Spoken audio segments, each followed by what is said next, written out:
মৃতরা কিভাবে বুঝতে পারে যে তারা মারা গেছে? আসসালামু আলাইকুম ওয়া রাহমাতুল্লাহি ওয়া বারাকাতুহু। ইসলাম সম্প্রসারণ ও প্রচারের লক্ষ্যে চ্যানেলটি সাবস্ক্রাইব করবেন ইনশাআল্লাহ।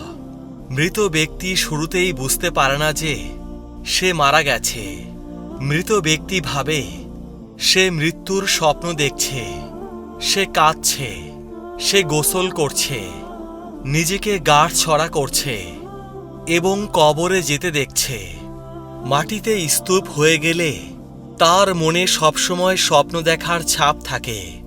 তখন সে চিৎকার করে, কিন্তু কেউ তার চিৎকার শুনতে পায় না। পরবর্তীতে সবাই যখন চলে যায় এবং সে মাটির নিচে একা থাকে, আল্লাহ তার আত্মাকে পুনরুদ্ধার করেন। সে তার চোখ খোলে এবং তার খারাপ স্বপ্ন থেকে জেগে ওঠে। প্রথমে ওই মৃত ব্যক্তি খুশি হয় এবং খুশি হওয়ার পাশাপাশি কৃতজ্ঞ হয়, কারণ সে ভাবে যে সময়ের মধ্য দিয়ে সে যাচ্ছিল তা কেবল একটি দুঃস্বপ্ন ছিল এবং এখন তার ঘুম ভেঙে সে জেগে উঠেছে। তারপর সে তার শরীরকে স্পর্শ করতে শুরু করে, যা সবেমাত্র একটি কাপড়ে মোড়ানো হয়েছে, এবং অবাক হয়ে প্রশ্ন করে, আমার শার্ট কোথায়? আমার অন্তর্বাস কোথায়? তারপর সেই মৃত ব্যক্তি বলে, আমি কোথায়? এই জায়গাটি কোথায়? এখানে সব জায়গায় ময়লা কাদার গন্ধ। আমি এখানে কি করছি? এরপর সে বুঝতে পারে সে যা অনুভব করছিল তা স্বপ্ন নয়, তিনি সত্যিই মারা গেছেন। এই মৃত ব্যক্তি যতটা সম্ভব জোরে চিৎকার করে।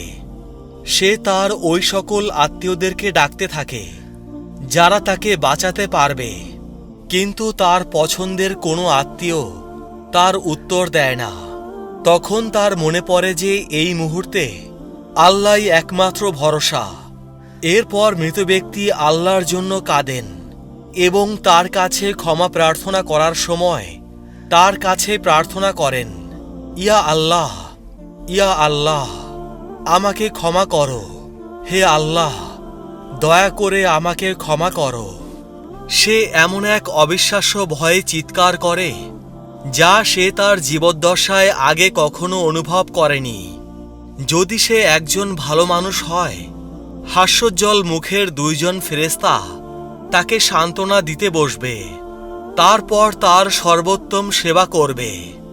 আর যদি সে খারাপ লোক হয়, তবে দুইজন ফেরেশতা তার ভয় বাড়িয়ে দেবে এবং তার কুৎসিত কাজ অনুযায়ী তাকে নির্যাতন করবে।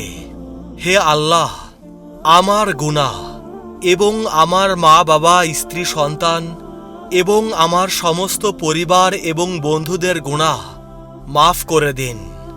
আমিন।